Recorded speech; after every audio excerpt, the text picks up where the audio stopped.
குட்டிமா தமிழ் டிவி குட்டிமா தமிழ் டிவி நேயர்களுக்கு வணக்கம். நான் தான் உங்க மணிகண்டன்.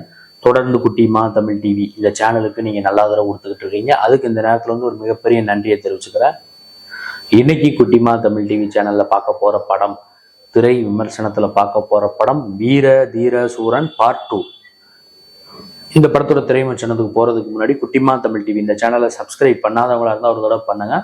பண்ணவங்க பெல் பட்டனை சேர்த்து அழுதுங்க. அப்படி நீங்கள் பெல் பட்டன் அழுத்தினா தான் நாங்கள் வீடியோ அப்லோட் பண்ண உடனே உங்களுக்கு நோட்டிஃபிகேஷனில் காமிங்க. நீங்கள் அந்த வீடியோவை பார்த்து என்ஜாய் பண்ணலாம். உங்களுடைய நண்பர்கள் உறவினர்கிட்டையும் குட்டிமா தமிழ் டிவி சேனலை பற்றி சொல்லி சப்ஸ்கிரைப் பண்ண வைங்க, லைக் பண்ண வைங்க, கமெண்ட் பண்ண வைங்க.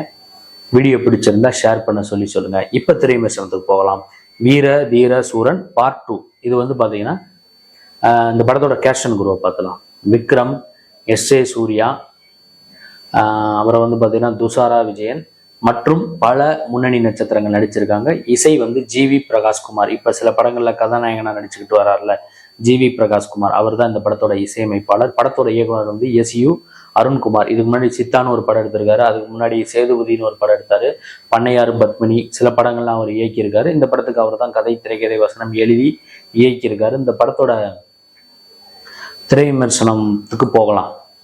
வீரதீர சூரன் பார்ட் 2. எல்லாரும் வந்து பார்த்தீங்கன்னா பார்ட் 1 எடுத்துட்டு தான் பார்ட் 2 எடுப்பாங்க. அதுதான் வழக்கமாக எல்லா சினிமாவிலையும் நடந்துகிட்டு இருக்கு. இப்போ KGF 1 எடுத்துட்டு KGF 2 எடுத்தாங்க.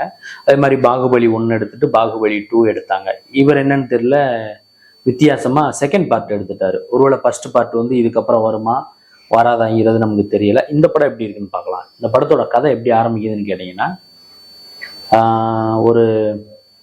ஒரு வீடு இருக்கு. அதாவது அந்த வில்லன் வீடுனா அந்த ஊர்ல பெரிய மனுஷன், நிறைய கட்ட பஞ்சாயத்து, இந்த கனிம வளங்கள் பிசினஸ் எல்லாம் பண்ணக்கூடிய அவருடைய வீடு. அந்த வீட்டுல போய் ஒரு ஒரு அம்மாவும் ஒரு குழந்தையும் போய், ஒரு அம்மா வந்து அவன் வீட்டுக்காரனை காணாமன்னு சொல்லிட்டு கேட்குறாங்க. கேட்டு சண்டை போட்டுட்டு அங்கேருந்து வராங்க. குழந்தை வந்து அம்மா எனக்கு சிக்கன் வேணும்னு கேட்டோன்னா சிக்கன்லாம் அங்கே பொறிச்சு வச்ச சிக்கன்லாம், அவங்க வீட்டில் ஏதோ ஒரு ஃபங்க்ஷன் போல் பொறிச்சு வச்ச சிக்கன்லாம் எடுத்து கொடுக்குறாங்க. கொடுத்தவங்க அவங்க காணாமல் போயிடுறாங்க. அந்த அம்மாவும் அவங்க பொண்ணும்.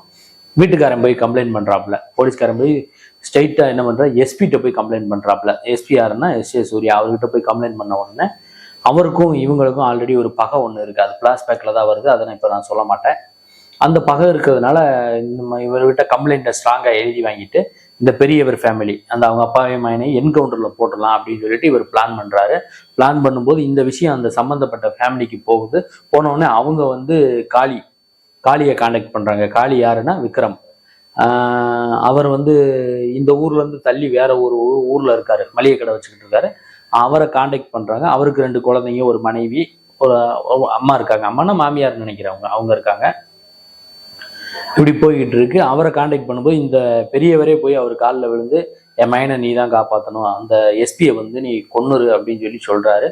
அவரும் களத்துக்கு வராரு. வந்தவர் எஸ்பியை கொன்னாரா இல்லையா, அந்த காளி கேரக்டர் விக்ரம, எஸ்பி அவங்கள பழி வாங்கினாரா இல்லையா, அந்த பெரியவரும் மைனை என்ன ஆனாங்க, காணாம போன அந்த பொண்ணும் குழந்தைங்க கிடைச்சாங்களா இல்லையா, இதுக்கெல்லாம் விடை சொல்றதா இந்த படத்தோட வீர தீர சூரன் பார்ட் 2 படத்தோட முழு நீள திரைக்கதையா அமைஞ்சிருக்கு.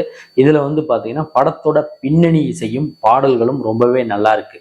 ஜி.வி. பிரகாஷ் அவர்களுடைய பின்னணி இசையும் அந்த பாடல்கள் இசையும் ரொம்ப நல்லா இருக்கு. படத்தோட ஒளிப்பதிவு தேனி ஈஸ்வர் அவருடைய ஒளிப்பதிவு, சினிமாட்டோகிராஃபி. ஏன்னா இது கதை வந்து பார்த்தீங்கன்னா ஒரு நாள் இரவுல நடக்கக்கூடிய கதை. அப்புறம் பிளாஷ்பேக் வந்து ஒரு போர்ஷன் இருக்கு. இது எல்லாமே ஒளிப்பதிவு வந்து பார்த்தீங்கன்னா நம்மளை நைட் எஃபெக்ட்ல மதுரை மாவட்டத்துக்குள்ள நைட்ல வந்து நம்மளை வந்து அவர் தேட்டர்ல படம் பார்த்தா கூட நைட்ல நம்ம மதுரையில டிராவல் பண்ண எப்படி இருக்குமோ அந்த மாதிரி உட்கார வச்சுட்டாரு ஒளிப்பதிவாளர். அது வந்து இந்த படத்துக்கு வந்து ஒரு மிகப்பெரிய பலம். படத்தோட மைனஸ் என்னன்னு கேட்டீங்கன்னா, இந்த கெட்டப்னா அந்த வில்லன் அவருடைய கெட்டப் ஓகே, அந்த பெரியவர் அவருடைய கெட்டப்லாம் ஓகே. விக்ரம் வந்து பார்த்தீங்கன்னா அவர் வந்து இந்த அளவுக்கு இங்கே கூட முடியை ஷார்ட் பண்ணிட்டு இங்கே அதிகமாக தாடி வச்சிருக்காரு. எனக்கு தெரிஞ்சு மதுரை பக்கத்துல எல்லாம் இந்த மாதிரி யாருமே முடி வெட்டி நான் பார்த்ததில்ல. ஏன்னா நானும் மதுரைக்கு பக்கத்து ஊர் தான். அப்படிங்கும்போது அந்த கெட்டப் வந்து நல்லா இல்லை. இந்த தூள் படத்துல வந்த விக்ரம் கூட ஓகே தான். அந்த மாதிரி கூட கேரக்டர் அவங்க வடிவமைச்சிருந்திருக்கலாம். அது என்னன்னு தெரியல. இயக்குனர் வந்து கொஞ்சம் வித்தியாசமா காமிக்கணும்னு சொன்னாரா, இல்லை இயக்குனர் சொன்னதை ஹீரோ கேட்கலையா, இல்லை ஹீரோ வந்து வேற மாதிரி பண்ணலான்னு சொன்னாராங்கிறதெல்லாம் நமக்கு தெரியாது. அந்த கெட்டப் வந்து கரெக்டா விக்ரமுக்கு வந்து அவருக்கு வந்து மேட்ச் ஆகலை. அதே மாதிரி எஸ்.ஏ. சூர்யா போலீஸ்கார். அவர் போலீஸ்க்கு எப்பயுமே வந்து பார்த்தீங்கன்னா மீசை தான் அழகு. ஏன்னா நிறைய போலீஸ் வந்து பார்த்தீங்கன்னா மீசையில தான் மிரட்டுவாங்க. மீசை இல்லாமலும் சில போலீஸ்காரங்க இருக்காங்க. பட் இருந்தாலும் மதுரையில கதை நடக்குது. மதுரை மாவட்டம்னாலே உங்களுக்கு போலீஸ் எல்லாம் வரும்போது மீசையோட வந்தாதான் ஒரு பிரமிப்பு, ஒரு பயம்லாம் இருக்கும். அவர் மீசை இல்லாம இருக்காரு. அது வந்து அந்த கெட்டப்பு கொஞ்சம் மைனஸ்ன்னு தான் சொல்லணும். விக்ரமோட கெட்டப்பு ஒரு மைனஸ், இவங்க அந்த எஸ்.ஏ. சூர்யா அவருடைய கெட்டப்பு ஒரு மைனஸ். அதுக்கப்புறம் துஷாரா விஜயன் அவங்க கேரக்டர் வந்து பாத்தீங்கன்னா நல்லா இருக்கு. 2 குழந்தைக்கு அம்மாவா வந்து அழகா அவங்க கேரக்டரை வந்து அவங்களுக்கு தான் இந்த படத்திலே எனக்கு தெரிஞ்சு அந்த வில்லனுக்கும் பெரியவர் கேரக்டர், இந்த ஹீரோயின், இவங்க 3 பேருக்கு தான் அந்த கேரக்டரைசேஷனே அழகா பொருந்தி வந்திருக்கு. எஸ்.ஏ. சூர்யாவுக்கும் விக்ரமுக்கும் வந்து அந்த கேரக்டர் கெட்டப் வந்து கரெக்டா பொருந்தலைன்னு தான் சொல்லணும். அது வந்து இந்த படத்துக்கு வந்து ஒரு மைனஸ். அதே நேரத்தில் வந்து பாத்தீங்கன்னா இன்ட்ரோல் பிளாக்கு ஒரு சம்பவம் இருக்கு. இந்த மாதிரி அந்த அன்னைக்கு நான் ஒரு சம்பவம் பண்ணேன்னு சொல்லிட்டு ஹீரோ வந்து இந்த மாதிரி அவங்க கொடுத்த வேலை என்னன்னா, இந்த மாதிரி உன்னை கொல்றதுதான் அப்படின்னு ஒரு வார்த்தையை சொல்லிட்டு இன்டர்வல் இருந்தா இன்னும் சூப்பரா இருந்திருக்கும். அதை சொல்லாம இவர் நடந்து வருவாரு. அப்பயே கிட்டத்தட்ட டைட்டில் கார்டு மாதிரி போடுவாங்க. இதுக்கு முன்னாடி நடந்த சம்பவம்னு போடும்போது கிட்டத்தட்ட ஆடியன்ஸ் எல்லாம் தியேட்டர்ல படம் பார்க்கும்போது அந்த இடத்துல இன்டர்வல் நினைச்சு எந்திரிச்சிட்டாங்க. நானுமே எந்திரிக்க போனேன். பார்த்தா அதுக்கப்புறம் ஒரு 10 நிமிஷம் படம் ஓடிட்டு தான் இன்டர்வல் விடுறாங்க. இந்த இடத்துல இன்டர்வல் விட்டு இருந்தா நல்லா இருந்திருக்கும். அது வந்து ஒரு படத்துக்கு வந்து ஒரு மிகப்பெரிய மைனஸ். படத்தோட கிளைமேக்ஸ்ல தூள் படத்தோட சாங் வருது. சிங்கம் போல நடந்து வரான் செல்ல பேராண்டி, அந்த பாட்டு படத்துக்கு மிகப்பெரிய பிளஸ். அப்புறம் ஓவராலா பார்க்கும்போது இந்த மாதிரி வந்து பாத்தீங்கன்னா ஒரு ஒரு கம்ப்ளைண்ட், அதாவது மனைவி குழந்தைய காணாமன்னு கொடுத்த ஒரு கம்ப்ளைண்ட், அந்த கம்ப்ளைண்ட்டை வச்சுக்கிட்டு எஸ்பி செய்யக்கூடிய விஷயங்கள். அதுக்கு முன்னாடி முன்பகை, இந்த கம்ப்ளைண்ட் மட்டும் காரணம் கிடையாது. அந்த முன்பகையினால என்கவுண்டருக்கு கிளம்புறாரு, வைக்கிறாரு, இதெல்லாம் ஓகே. ஆனா படம் வந்து பாத்தீங்கன்னா 2.5 மணி நேரத்துக்கு மேல இருக்கு. இந்த 2.5 மணி நேரமும் வந்து பாத்தீங்கன்னா படம் ரொம்ப சீரியஸா தான் போகுது. நம்ம வந்து உருன்னு இப்படி உட்காந்து அப்படியே இப்படி பார்க்க வேண்டியதா தான் இருக்கே தவிர சின்ன சின்ன காமெடி, ஒரு ரிலாக்ஸேஷனே படத்துல வந்து இல்லை. ரொம்ப சீரியஸா உட்காந்து பார்க்கக்கூடிய படமா தான் இருக்கு. முன்னாடி சொன்ன மாதிரி ஃபர்ஸ்ட் ஹாப் லைட்டா போர் அடிக்கிற மாதிரி தான் போகுது. செகண்ட் ஹாப்பும் லைட்டா போர் அடிக்கிற மாதிரி தான் போகுது. ஓவராலா பார்க்கும்போது இந்த வீர தீர சூரன் பார்ட் 2 எப்படி இருக்குன்னு கேட்டீங்கன்னா ஓகே, ஒரு தடவை பார்க்குற மாதிரி தான் இருக்கு. ஏன்னா ரொம்ப மோசமா ரொம்ப இதா இல்லாம ஓகேவா தான் இருக்கு படம். பார்ட் 2 ரிலீஸ் ஆயிடுச்சு. பார்ட் 1 எப்போ வரும்னு தெரியல. அது பார்ட் 1 வந்தோடனே அதையும் நம்ம திரை விமர்சனம் போடுவோம். அதுக்கும் உங்களுடைய ஆதரவு தேவைப்படுது. நான் பண்ண இந்த விமர்சனம் வீர தீர சூரன் பார்ட் 2 திரை விமர்சனம் உங்களுக்கு பிடிச்சிருந்தா, இந்த வீடியோ பிடிச்சிருந்தா லைக் பண்ணுங்க, கமெண்ட் பண்ணுங்க, ஷேர் பண்ணுங்க.